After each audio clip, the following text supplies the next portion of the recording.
আলহামদুলিল্লাহ।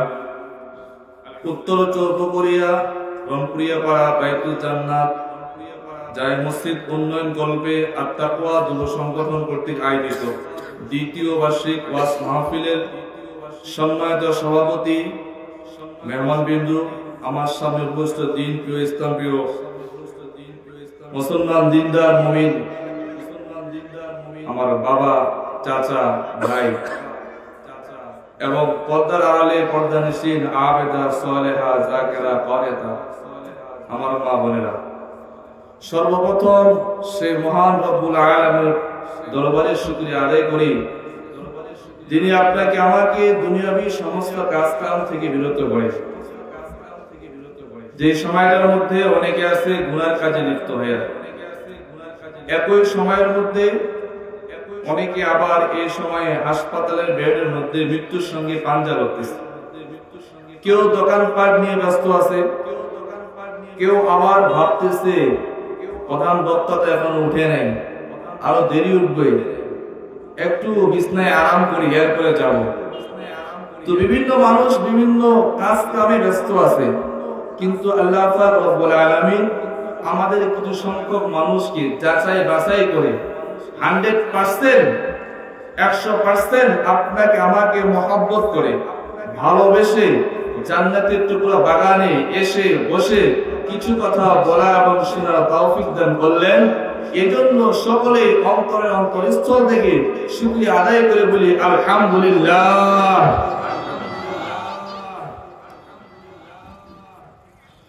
এই বাগানে সবাই বসতে পারে না।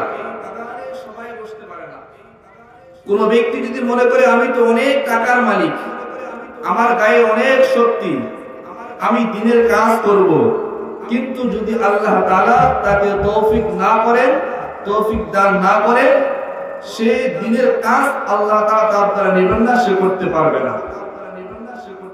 এই প্যান্ডেলে তাকায় দেখেন, আমাদের এলাকার মধ্যে অনেক টাকাওয়ালা মানুষ আছে, কিন্তু আল্লাহ তাআলা কবুল করেন নাই, বিধায় আসতে পারেন নাই। আবার অনেক ব্যক্তি এমন আছে, তার গায়ে অনেক শক্তি আছে, দেখতে অনেক সুন্দর, হৃষ্টপুষ্ট মানুষ, কিন্তু সেও এই প্যান্ডেলে আসার তৌফিক দান আল্লাহ তাআলা তাকেও দেন নাই।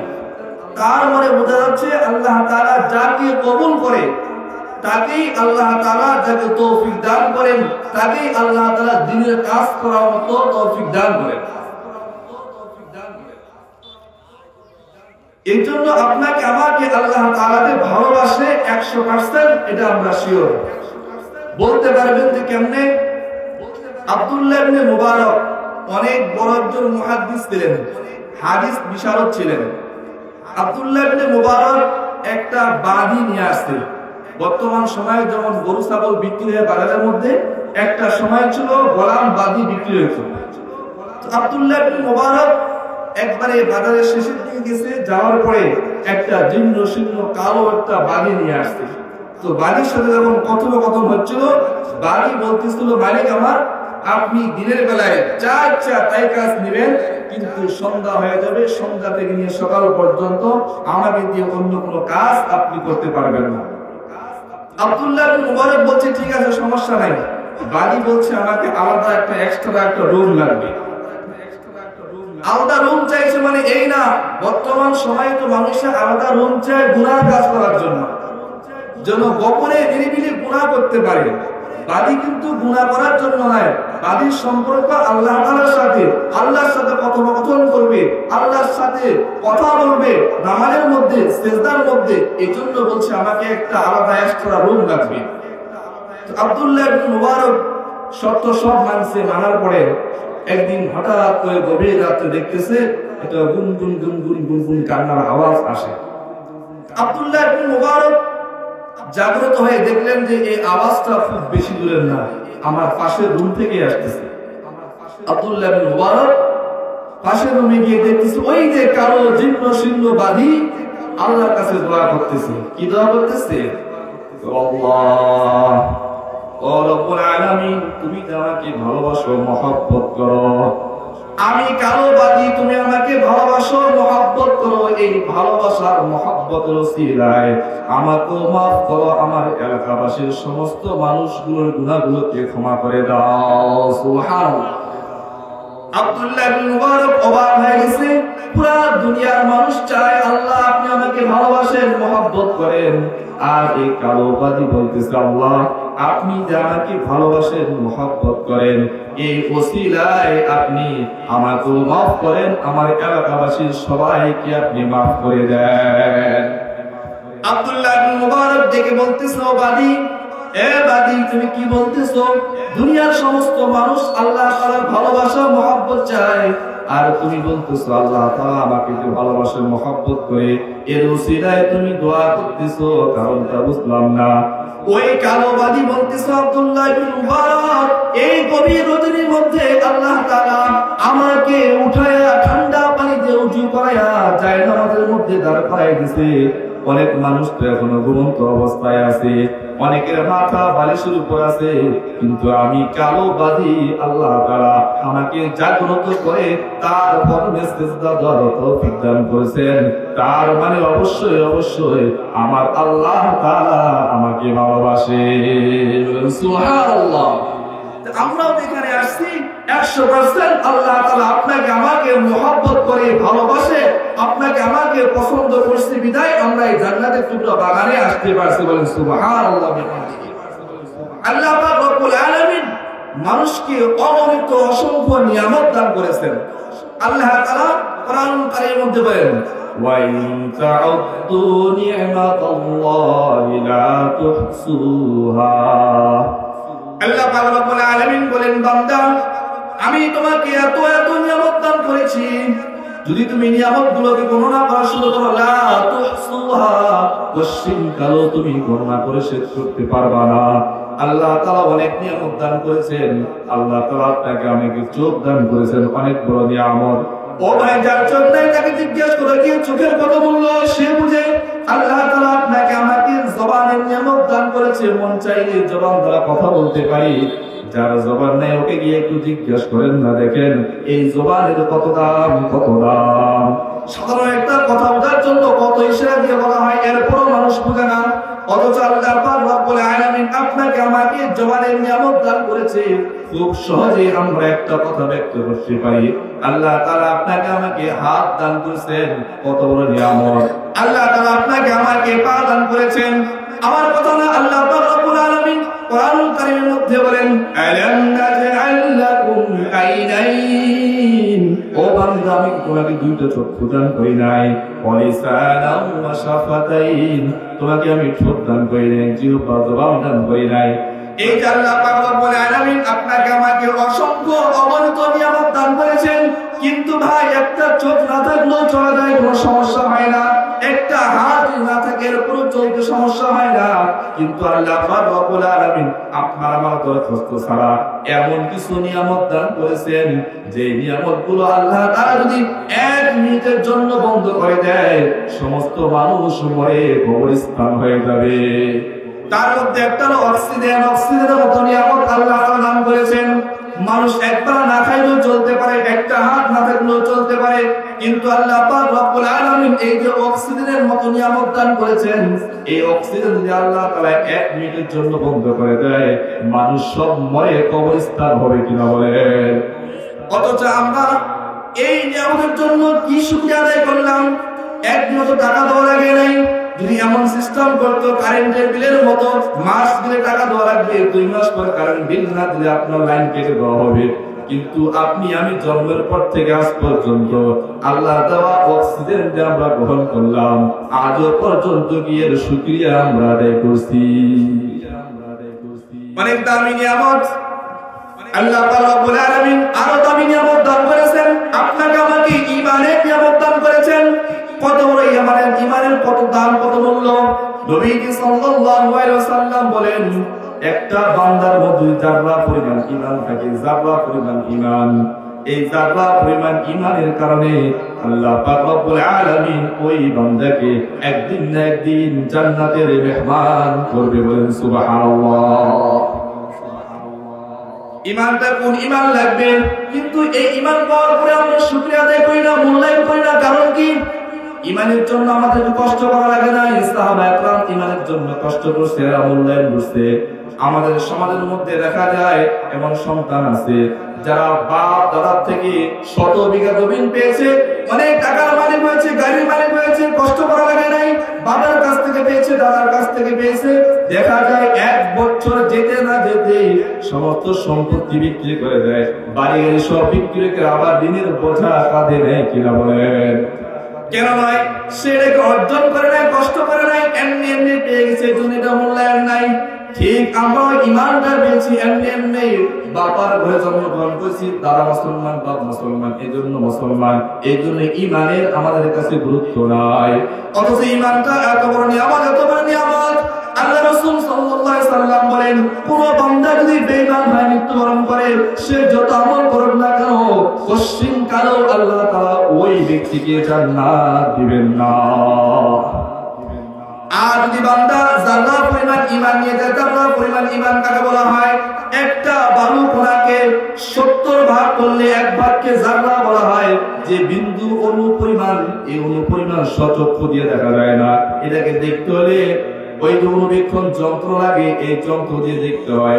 এই জাররা পরিমাণ ঈমান নিয়ে কেউ যদি কবরে যায়, আল্লাহ রাসূল সাল্লাল্লাহু আলাইহি ওয়াসাল্লাম বলেন, তাকে আমি আল্লাহ তাআলা একদিন না একদিন জান্নাতের মেহমান বানিয়ে দিব। বলেন সুবহানাল্লাহ। ঈমান কোন ঈমান লাগবে, কোন ঈমান লাগবে?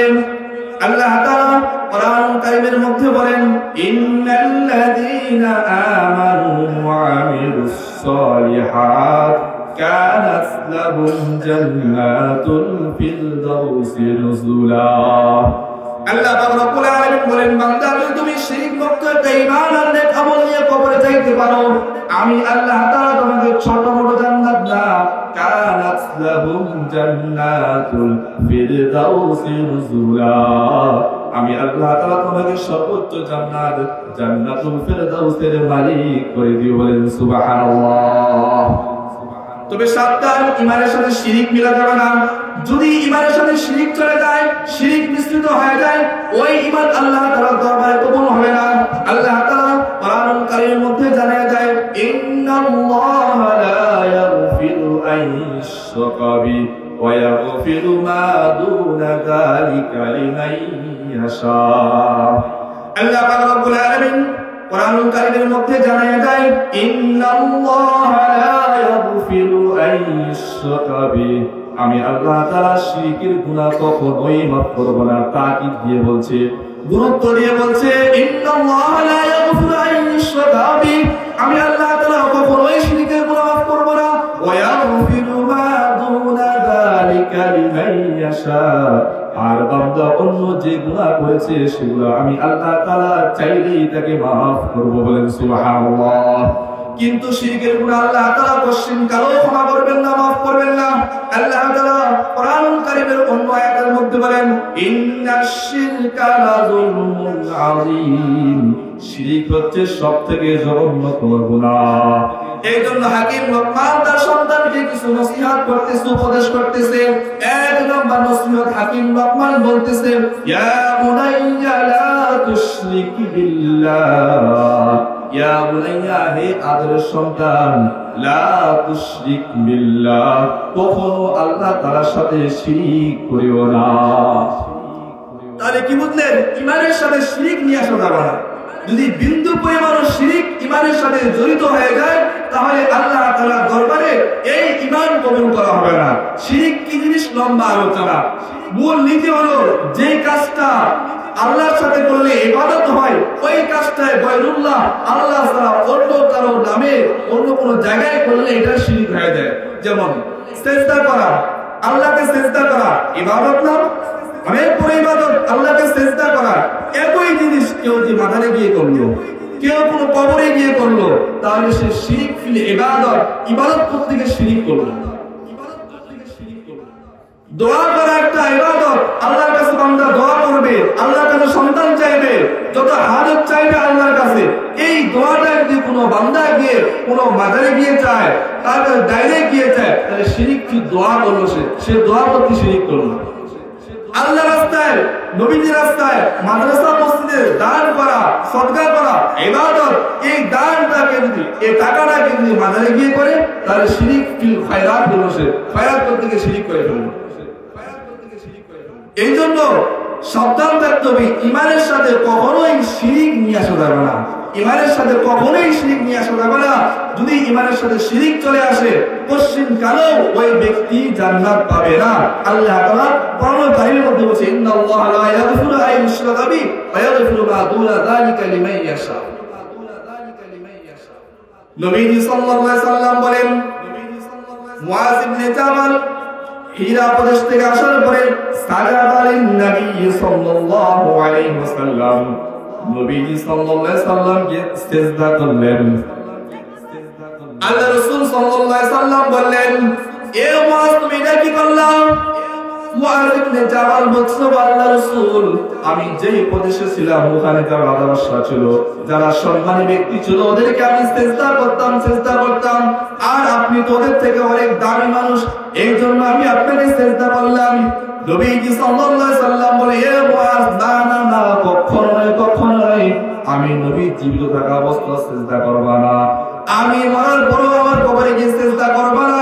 নবীজি সাল্লাল্লাহু আলাইহি সাল্লাম বলেন, যদি ইসলামের মধ্যে আল্লাহ ছাড়া অন্য কাউকে সিজদা করার বিধান থাকতো, লা আমারতুন নিসা আইয়াসজুদান্না লিআজওয়াজিহিন্না লিমা জাআলাল্লাহু লাহুন্না আলাইহিন্নাল হক। নবীজি সাল্লাল্লাহু আলাইহি সাল্লাম বলেন, যদি আল্লাহ ছাড়া অন্য কাউকে সিজদা করার বিধান থাকতো, আমি প্রত্যেকটা স্ত্রীকে আদেশ করতাম তারা যেন তাদের স্বামীকে সিজদা করে। কিন্তু যেহেতু সিজদার কোনো বিধান নাই, আল্লাহ ছাড়া অন্য কাউকে সিজদা করা যাবে না, এজন্য মুআয, আমি জীবিত অবস্থা আমাকে সিজদা করা যাবে না, আমি মরার পরও আমার কবরে সিজদা করা যাবে না।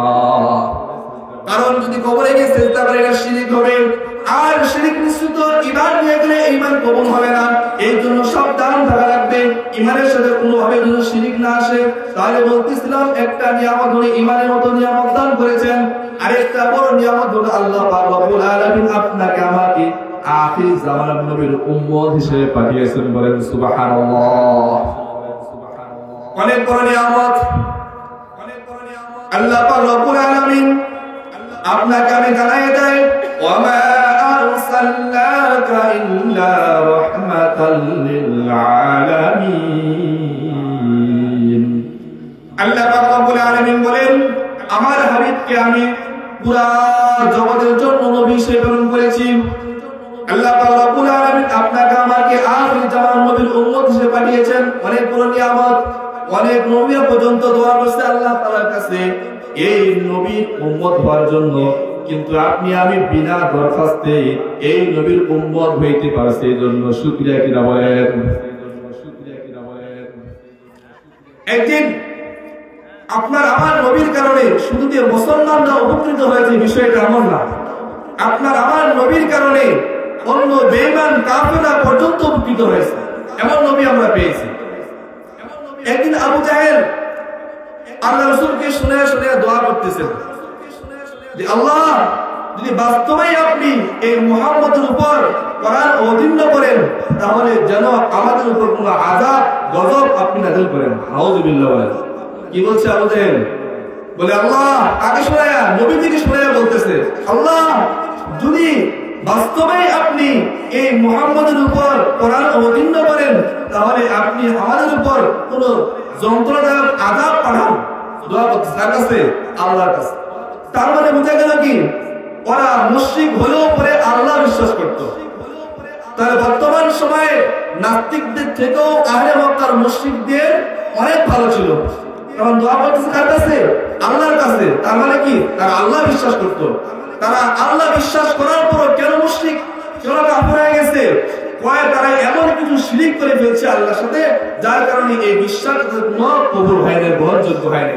আমার কথা না, আল্লাহ তাআলা কোরআনের মধ্যে বলেন, ওয়ালা ইন সাআলতাহুম মান খালাকাস সামাওয়াতি ওয়াল আরদ।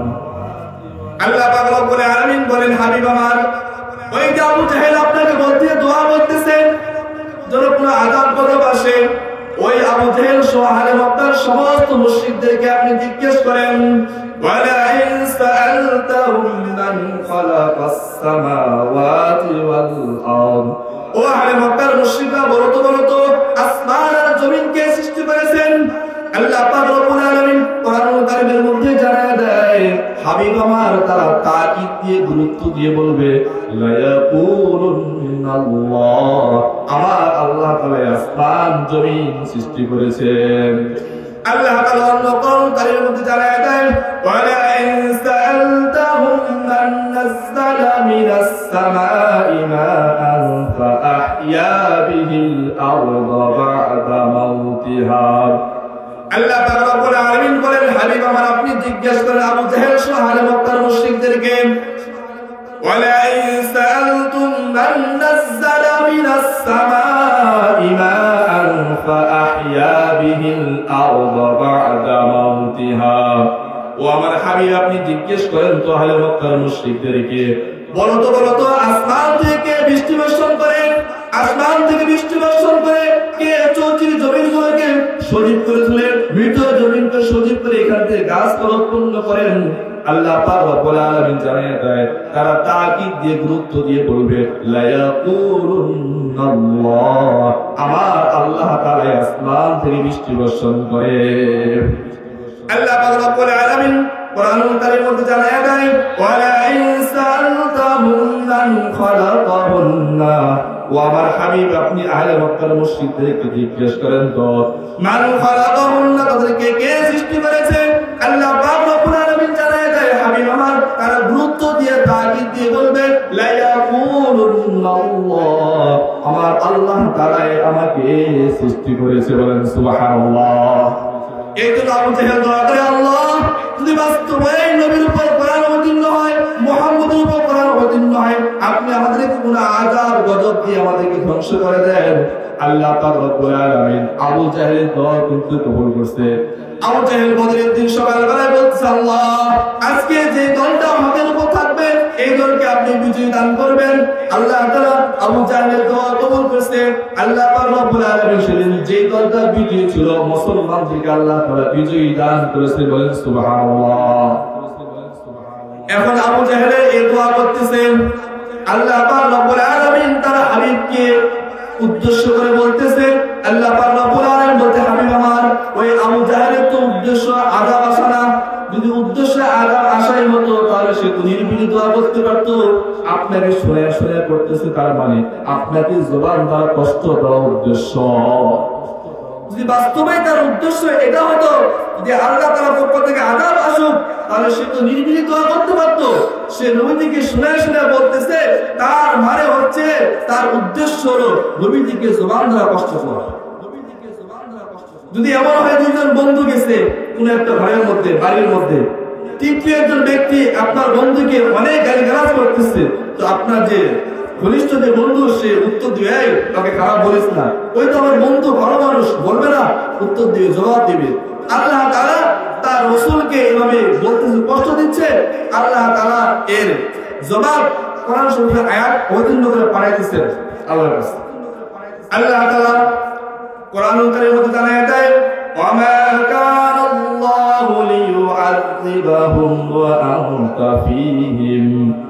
আল্লাহ পাক রব্বুল আলামিন জানায় দেয়, হাবিব আমার ওই আবু জাহেল দোয়া করতেছে কোন আযাব গজব আসুক, ওই আবু জাহেলকে বলেন, ওয়ামা কানাল্লাহু লিয়ুআযিবাহুম, তোমরা তো এত বাড়াবাড়ি করতেছো, তোমরা তো আযাবের উপযুক্ত, তোমরা তো শাস্তির উপযুক্ত, শাস্তি পাওয়ার উপযুক্ত তোমরা, কিন্তু এরপর আমি আল্লাহ তাআলা আসমান থেকে কোনো আযাব গজব পাঠাই না কেন? ওয়া আনতা ফীহিম, আমার রাসূলুল্লাহ তোমাদের মধ্যে।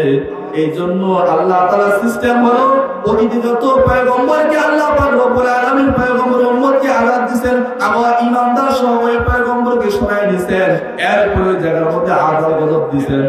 আল্লাহ পাক রব্বুল আলামিন বলেন, ওয়ামা কানাল্লাহু লিয়ুআযিবাহুম ওয়া আনতা ফীহিম। আল্লাহ পাক রব্বুল আলামিন বলেন, হাবিব আমার আপনি জানিয়ে দেন তারা তো শাস্তির উপযুক্ত, কিন্তু আমি আল্লাহ তাআলা আসমান থেকে কেন আযাব পাঠাই না? ওয়া আনতা ফীহিম, আপনি না তাদের মধ্যে আছেন, এই জন্য আমি আল্লাহ তাআলা ওদের উপর আযাব গজব পাঠাই না।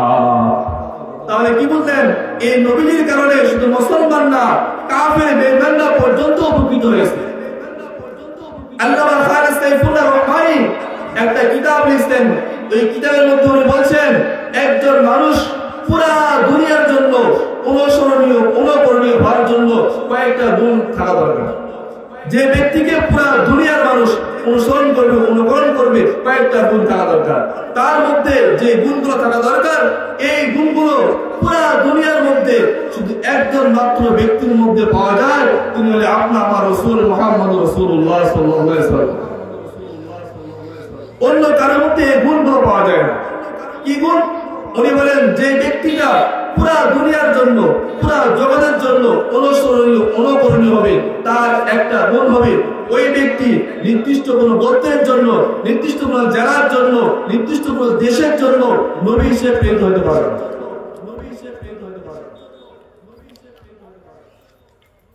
আল্লাহ তাআলা কোরআন শরীফের মধ্যে প্রায় 25 জন নবীর আলোচনা করেছেন। আল্লাহ তাআলা অন্য কোন নবীকে একবারে পুরা জগতের জন্য নবী হিসেবে বানান নাই। আল্লাহ তাআলা বলেন ওয়া ইলা আদিন আখাহুম হুদা। আল্লাহ পাক রব্বুল আলামিন বলেন আমি তাদের ভাই হুদ আলাইহিস সালামকে আদ গোত্রের জন্য প্রেরিত করেছি। তিনি শুধু আদ গোত্রের নবী। আল্লাহ পাক রব্বুল আলামিন কোরআনুল কারীমের অন্য আয়াতের মধ্যে বলেন ওয়া ইলা মাদিয়ানা আখাহুম শুআইবা। আল্লাহ পাক রব্বুল আলামিন বলেন তাদের ভাই শুআইব আলাইহিস সালামকে আমি মাদিয়ান গোত্রের জন্য নবী হিসেবে প্রেরণ করেছি। আল্লাহ পাক রব্বুল আলামিন বলেন ওয়া ইলা তামুদ আখাহুম সালিহা। আমি আল্লাহ পাক রব্বুল আলামিন তাদের ভাই সালেহ আলাইহিস সালামকে আদ গোত্রের জন্য নবী হিসেবে প্রেরণ করেছি।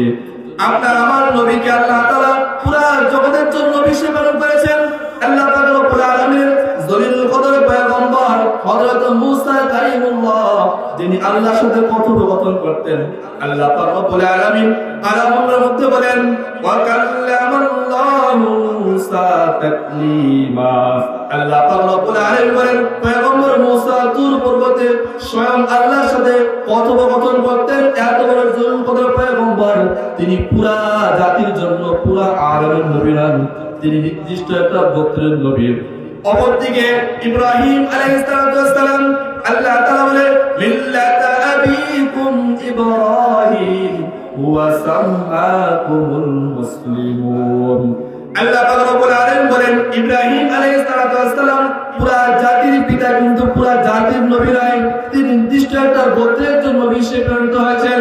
আল্লাহ পাক রব্বুল আলামিন দলিল কদর পয়গম্বর ঈসা রূহুল্লাহ যিনার মাধ্যমে আল্লাহ তাআলা কুদরত জাহির করেছেন, যিনাকে আল্লাহ তাআলা পিতা ছাড়া দুনিয়াতে পাঠিয়েছেন, তিনার বিষয়ে আল্লাহ তাআলা অনেক লম্বা বর্ণনা। হযরত মারইয়াম আলাইহিস সালাম যখন সন্তান প্রসব করে কবরের মধ্যে আসছে, আসার পরে দুইটা দল হয়ে গেছে। একটা দল বলতেছে ইয়া উখতা হারুন মা কানা আবুকে ইমরাকির। ওই বলেন হারুন সালাম বলেন এ মারইয়াম তোমার বাবা তো ভালো মানুষ ছিলেন, তোমার মা তো ভালো মানুষ ছিলেন, কিন্তু তুমি যে সন্তান নিয়ে আসো তোমার তো বিয়ে হয় নাই। তারপরে যারা সন্তান বলেন নাউযুবিল্লাহ। আরেকটা দল বলতেছে এই সন্তানটা হচ্ছে যেহেতু মারইয়ামের এখনো বিয়ে হয় নাই, তার মানে এটা কুদরত জাহির হইছে আল্লাহ তাআলার সন্তান, বলেন নাউযুবিল্লাহ। মারইয়াম আলাইহিস সালাম কোনো কথা বলে না। ফাশারাত ইলাইহি মারইয়াম আলাইহিস সালাম তার কওমের লোকদেরকে ইশারা করতেছেন সন্তানের দিকে যে আমাকে না সন্তানকে বলো। কওমের লোকরা বলছে ক্বালু কাইফা নুকাল্লিমু মান কানা ফিল মাহদি সাবিয়্যা। কওমের লোকরা বলতেছে মারইয়াম তোমার কি মাথা নষ্ট হয়েছে নাকি? মাত্র কয়েক ঘন্টার বাচ্চা, কোলের বাচ্চা, দুধের বাচ্চা কি কথা বলতে পারে নাকি? বলেন তো যে আল্লাহ পাক রব্বুল আলামিন পিতা ছাড়া সন্তান দিতে পারে, সেই আল্লাহ চাইলে কি কোলের বাচ্চাকে কথা বলাইতে পারে কিনা? আল্লাহ পাক রব্বুল আলামিন কোরআনুল কারীমের মধ্যে জানিয়ে দেন ইন্নাল্লাহা আলা কুল্লি শাইইন কাদির। আল্লাহ পাক রব্বুল আলামিন জানিয়ে দেয় আমি আল্লাহ তাআলা সবকিছুর শক্তি, আমি আল্লাহ তাআলা সবকিছু করতে পারি, সবকিছুর ক্ষমতা কুদরত আমি আল্লাহ তাআলার কাছে আছে। এই জন্য কবি বলেন কাদেরে কুদরত তুদারি হচ্ছে খাহি আকুনি মুর্দারা তু জিন্দা কুনি জিন্দারা তু বেজা কুনি। আল্লাহ পাক রব্বুল আলামিন চাইলে কোলের বাচ্চায় কথা বলাইতে পারেন। আল্লাহ তাআলা ইতিহাসের মধ্যে হরিণকে কথা বলাইছেন। হরিণ আসে রাসূলের কাছে নালিশ করছে, ইয়া রাসূলুল্লাহ, আমার মালিক আমাকে দিয়ে বেশি কাজ করায়। আল্লাহ তাআলা ইতিহাসের মধ্যে কুকুরকে কথা বলাইছেন। কুকুর কথা বলতেছে এই যুবক, আমাকে রেখে যেও না, আমিও তোমাদের অন্তর্ভুক্ত হইতে চাই। আল্লাহ তাআলা চাইলে কোলের বাচ্চাকেও কথা বলাইতে পারেন। ওই কোলের বাচ্চা বলতেছেন, ক্বালা ইন্নী আবদুল্লাহ। কোলের বাচ্চা কথা বলতেছেন, কওমের লোকেরা, আমার মাকে তোমরা খারাপ বলিও না, আমার মা কোনো জেনা করে নাই, আমার মা কোনো জেনা করে নাই, আল্লাহর সন্তান না। ক্বালা ইন্নী আবদুল্লাহ, আমি আল্লাহ তাআলা বান্দা। আতানিয়াল কিতাবা ওয়া জাআলানি নাবিয়্যা। ঈসা রূহুল্লাহ বলতেছেন, কওমের লোকেরা, আমি তোমাদের কাছে আবদুল্লাহ, আল্লাহর বান্দা হিসেবে আসছি। ওয়া জাআলানি নাবিয়্যা, আমাকে নবী হিসেবে প্রেরণ করা হয়েছে, আমাকে কিতাব দেওয়া হয়েছে, আমার মাকে তোমরা খারাপ বলিও না। এই যে এত বড় জলিলুল পয়গম্বর, যিনার মাধ্যমে আল্লাহ তাআলা কুদরত জাহির করেছেন, আল্লাহ তাআলা পিতা ছাড়া সন্তান দিয়েছেন, উনি কিন্তু পুরা জগতের জন্য নবী নয়। আর আপনার আমার নবীর সম্পর্কে যখন বলা হয়, আপনার আমার নবী এরিয়া কতটুকু, আল্লাহ তাআলা কোরআনুল কারীমের মধ্যে জানিয়ে দেন, কুল ইয়া আইয়ুহান নাস ইন্নী রাসূলুল্লাহি ইলাইকুম জামিআ। আল্লাহ পাক রব্বুল আলামিন জানিয়ে দেয়, হাবিব আমার আপনি জানিয়ে দেন, কুল ইয়া আইয়ুহান নাস, মানুষ সকল, ইন্নী রাসূলুল্লাহি ইলাইকুম জামিআ, আমি তোমাদের সকলের জন্য নবী হিসেবে প্রেরিত হয়েছি। বলেন সুবহানাল্লাহ। অন্য সকল নবীর একটা এরিয়া আছে, সীমানা আছে। একজন নবী পুরো গোত্রের জন্য, এলাকার জন্য, জেলার জন্য, থানার জন্য, কিন্তু আপনার আমার নবীর এরিয়া কতটুকু? আল্লাহ পাক রব্বুল আলামিন কোরআন কারীমের মধ্যে বলেন, আলহামদুলিল্লাহি রাব্বিল আলামিন। আল্লাহ তাআলা আল্লাহ একটা পরিচয় দেয়, আলহামদুলিল্লাহ, সকল প্রশংসা আল্লাহ তাআলার জন্য। কুল আল্লাহ রব্বুল আলামিন, যদি সমস্ত আলমের রব। কি সমস্ত আলমের রব? আলম কাকে বলা হয়? আলম হচ্ছে এক বছর, বহু বছর হচ্ছে আলামিন। আলম সমস্ত আলমের রব। আর আপনার আমার নবীর এরিয়া কতটুকু? আল্লাহ তাআলা কোরআনুল কারীমের মধ্যে বলেন, ওয়া মা আরসালনাকা ইল্লা রাহমাতাল লিল আলামিন। আল্লাহ পাক রব্বুল আলামিন বলেন, আমি হলাম রব্বুল আলামিন, আমার হাবিব রাহমাতুল লিল আলামিন। বলেন সুবহানাল্লাহ। আলম কত বড়! আমরা তো মনে করি যে এই দুনিয়াটা, পৃথিবী, এটাই মনে হয়, আর মনে নাই। বর্তমান সময় যারা সব থেকে বেশি গ্রহ নিয়ে গবেষণা করে, নাসা সংস্থা। এই নাসা সংস্থা কিছুদিন পর পর দুনিয়াবাসীকে সংবাদ দেয়, আমরা অমুক গ্রহ সন্ধান করেছি, তালাশ করে পেয়েছি। তো দুনিয়ার মানুষ বাগবাগ হয়ে যায়, আরো একটা আরো আছে, দুনিয়ার মতো, পৃথিবীর মতো আরেকটা আরো আছে, বাগবাগ হয়ে যায়। অথচ আজ থেকে 1450 বছর আগে আল্লাহ তাআলা জানান দিয়েছেন হাবিবের মাধ্যমে যে আরো যে একটা না, জগৎ একটা না, আলামিন, আমি আল্লাহ তাআলা এমন অনেক জগৎ বানিয়েছি। বলেন সুবহানাল্লাহ বিহামদি। কত বড় জগৎ! আল্লাহ পাক, আমরা যে এই সূর্য দেখি, দুনিয়া থেকে 13 লক্ষ গুণ বড়। সূর্য দুনিয়া থেকে 13 লক্ষ গুণ বড়। আমরা মনে করি সূর্য থেকে তারকা ছোট্ট একটু মার্বেলের মতো দেখা যায়। একটা তারকা আল্লাহ তাআলা কত বড় বানিয়েছেন! বলা হয়েছে, যদি এই এত বড় সূর্য দুনিয়া থেকে 13 লক্ষ গুণ বড়, এই সূর্যকে যদি একটা তারকার মধ্যে ফেলানো হয় কেমন হবে? 100 বিঘা একটা পুকুরের মধ্যে একটা মার্বেল ফেলানো হয়, পুকুরে কোনো খোঁজ খবর থাকে, কোনো খবর থাকবে? মার্বেল পড়লে কি না পড়লে কি? 100 বিঘা একটা পুকুর। এমন তারকা, এমন এই সূর্যকে যদি ওই তারকার মধ্যে ফেলানো হয়, ওইটা মনে হয় যে 100 বিঘা পুকুরের মধ্যে একটা মার্বেল পড়লো। তো তারকাটা কত বড়! তারকা কত বড়! আরো অবাক করার বিষয় হলো, এত বড় তারকা বলো, নিজস্ব একটা গতিপথ আছে, রাস্তা আছে, যেখানে সেখানে চলতে পারে না। আল্লাহ হুকুম করছে, তুমি এই রাস্তা দিয়ে যাও, এই রাস্তা দিয়ে চলতেছি। আরো অবাক করার বিষয় হলো, এত বড় তারকা গুলো চলতে চলতে হুট করে নিচের দিকে পড়ে যায়। এই যে নিচের দিকে পড়ে গেল, কোথায় গেল? এটাকে বৈজ্ঞানিক ব্ল্যাক হোল নাম দিয়েছে। এই যে এত বড় তারকাটা নিচের দিকে পড়ে কোথায় গেল, আজ পর্যন্ত কোনো বৈজ্ঞানিক এর তথ্য বের করতে পারে পারেনি। এমন শত শত তারকা প্রতিদিন পড়তেছে নিচের দিকে। এটা উদাহরণ হচ্ছে কথা যাচ্ছে কেউ জানে না। আল্লাহ তাআলা কত আলম বানিয়েছেন। এই জন্য আল্লাহ পাক রব্বুল আলামিন বলেন, আমি হলাম রাহমাতুল লিল, আমি হলাম রব্বুল আলামিন। এমন কোন দুনিয়াতে এমন কোন জায়গা নাই, পুরো আলমে এমন কোন জায়গা নাই যে জায়গার মধ্যে আপনার রব নয়। আল্লাহ তাআলা সমস্ত জায়গায় রব। আর আল্লাহ পাক রব্বুল আলামিন বলেন, ওয়া মা আরসালনাকা ইল্লা রাহমাতাল লিল আলামিন।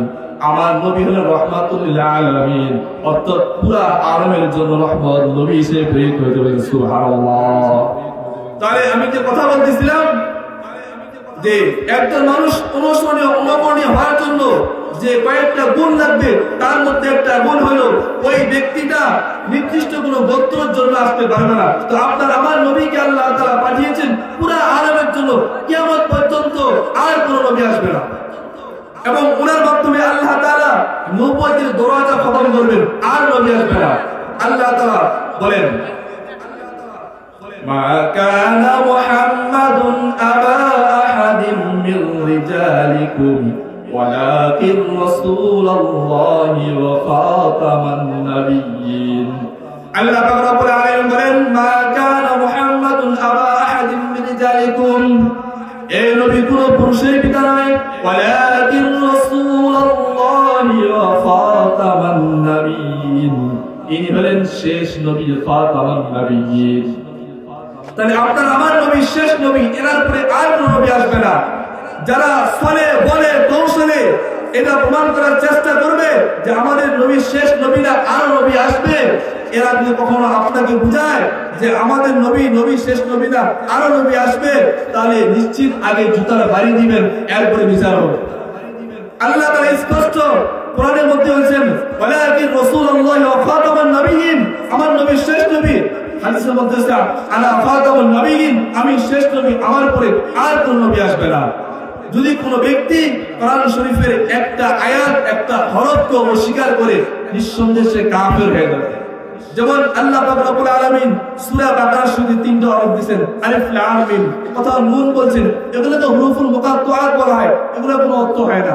এগুলোর অর্থ হয় আল্লাহু আ'লামু বিমুরাদি, আল্লাহই ভালো অর্থ জানেন কি অর্থ হতে পারে। যদি কোনো ব্যক্তি এই আয়াতগুলোকে অস্বীকার করে, একটা হরফকে অস্বীকার করলেও ওই ব্যক্তি নিঃসন্দেহে কাফের হয়ে যাবে। সেখানে কোরআন শরীফ স্পষ্ট আয়াত আছে, নবী আল্লাহ তাআলা বলছে মুহাম্মদ শেষ নবী, এনার পরে আর কোন নবী আসবে না। এরপরেও যারা বলবে যে আরো নবী আসবে, তাহলে আগে ওরা জুতার বাড়ি খাবে, এরপর বাকি বিচার হবে। এই জন্য আল্লাহ পাক আল্লামা খালেদ সাইফুর রহমানী বলেন, যে ব্যক্তিরা পুরো দুনিয়ার জন্য অনুসরণীয় অনুকরণীয় হবে, তার মধ্যে আরেকটা গুণ হবে, ওনার মাধ্যমে আল্লাহ তাআলা নবুয়তের দরজা বন্ধ করে বলেন। সুবহানাল্লাহ। আল্লাহ তাআলা বলেন, اليوم أكملت لكم دينكم وأتممت عليكم نعمتي ورضيت لكم الإسلام دينا। আল্লাহ পাক রব্বুল আলামিন বলেন, আল-ইয়াওমা আকমালতু লাকুম দীনাকুম, আজকে আমি তোমাদের জন্য দ্বীনকে পরিপূর্ণ করলাম, ওয়া আতমামতু আলাইকুম নি'মাতি, এবং নিয়ামতকে আমি পরিপূর্ণ করলাম, ওয়া রাদিতু লাকুমুল ইসলাম দীনা, এবং আমি দ্বীন ইসলামকে এটাকে প্রিয় করলাম, এটাকে এটা বলে সন্তুষ্ট হলাম। তাহলে আল্লাহ তাআলা কোরআন শরীফে জানিয়ে দিয়েছেন যে এটা শেষ নবী, শেষ ধর্ম, দ্বীনকে পরিপূর্ণ করছে, এখানে অন্য কোনো কিছু নেওয়ার আর কোনো সুযোগ নাই। তাহলে যে আমার মূল আলোচনা ছিল, আল্লাহ পাক রব্বুল আলামিন আপনাকে আমাকে অসংখ্য অগণিত নিয়ামত দান করেছেন, তার মধ্যে একটা নিয়ামত হলো ঈমানের নিয়ামত দান করেছেন। আর এই ঈমানের নিয়ামতটা এত বড় নিয়ামত, কেউ যারা পরিমাণ ঈমান নিয়ে গেলেও আল্লাহ তাআলা ওনাকে জান্নাত দান করবে, তবে শর্ত হলো ঈমানের সাথে শিরক মিশ্রণ করা যাবে না। আর আপনার আমার নবী শেষ নবী, এনার পরে আর কোনো নবী আসবে না। আল্লাহ পাক রব্বুল আলামিন এই কথাগুলো বুঝার এবং আমল করার তৌফিক দান করুন। ওয়া মা আলাইনা ইল্লা আল বালাগ। আসসালামু আলাইকুম ওয়া রাহমাতুল্লাহ।